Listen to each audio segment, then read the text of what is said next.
Nous allons prier tous les jours. Nous aimons prier, cela ne prend pas beaucoup de temps. Nous avons notre propre mosquée. Nous avons tout ici. Nous n'avons pas besoin d'aller à une autre mosquée, il y a tout dans cette école. Allah voudrait que chacun d'entre vous suive ses préceptes. Soyez gentils, soyez généreux, soyez reconnaissants envers Allah Tout-Puissant. L'islam nous enseigne que nous devons toujours faire le bien. Par exemple, vous ne devez pas dépenser à outrance. Si vous avez de l'argent en plus, vous devez aider les nécessiteux. En 1095,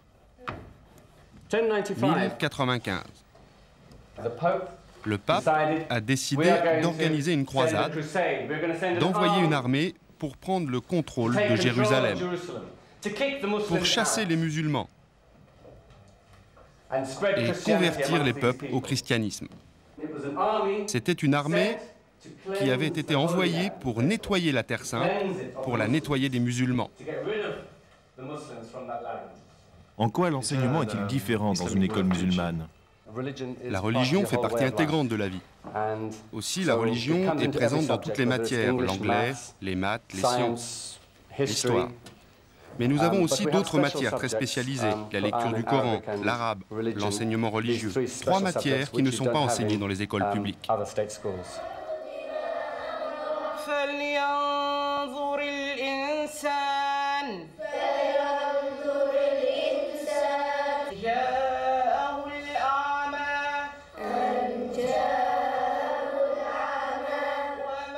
Parmi toutes les écoles du quartier, c'est ici qu'on enregistre les meilleurs résultats en fin de premier cycle.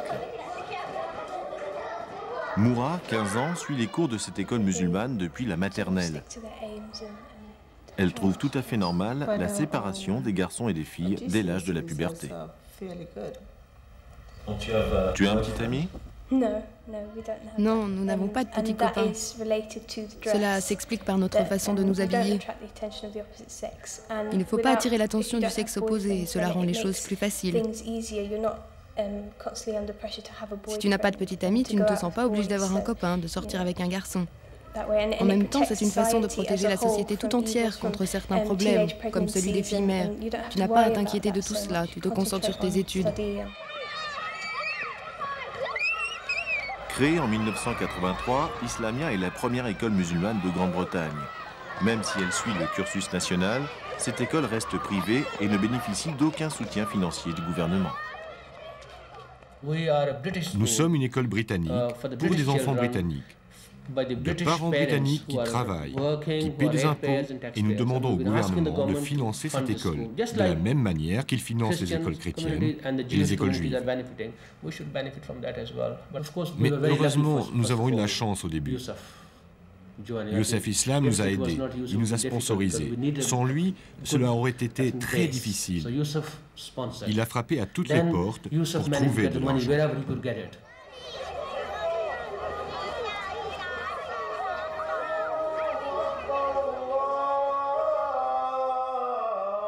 Youssef Islam, c'est lui. Les amateurs de musique pop des années 60 le connaissent mieux sous le nom de Cat Stevens. Converti à l'islam en 1977, il n'a cessé depuis de verser tous ses royalties pour la création d'écoles musulmanes. Il n'hésite pas à parcourir le monde pour recueillir les fonds nécessaires. Le budget annuel d'Islamia se monte à 8 millions de francs.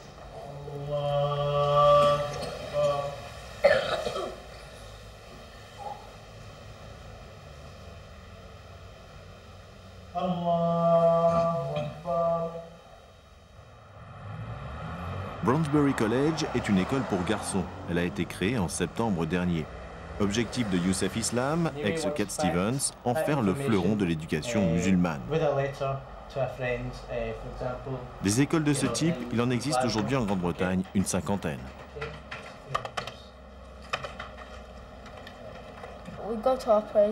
Nous allons prier tous les jours. Nous aimons prier, cela ne prend pas beaucoup de temps. Nous avons notre propre mosquée. Nous avons tout ici. Nous n'avons pas besoin d'aller à une autre mosquée, il y a tout dans cette école.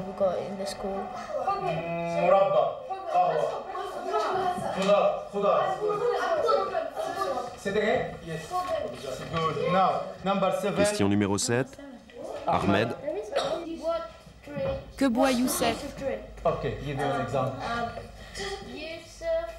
Youssef boit de l'eau. Youssef boit du thé. Qu'est-ce que vous enseignez comme langue étrangère à part l'arabe? Cela dépend des écoles. Cela dépend de l'origine des élèves. Dans certaines écoles, ils sont en majorité originaires du Bengale. Alors ils apprendront le bengali. Mais ici, ils viennent d'un peu partout. Alors on leur apprend seulement l'arabe comme langue étrangère. Nous avons des élèves qui viennent du Pakistan, d'Afghanistan, d'Inde, du Maroc, Égypte et Turquie. Les défenseurs de l'éducation musulmane ne manquent pas d'ambition. Il est question de créer un jour un lycée, voire même une université.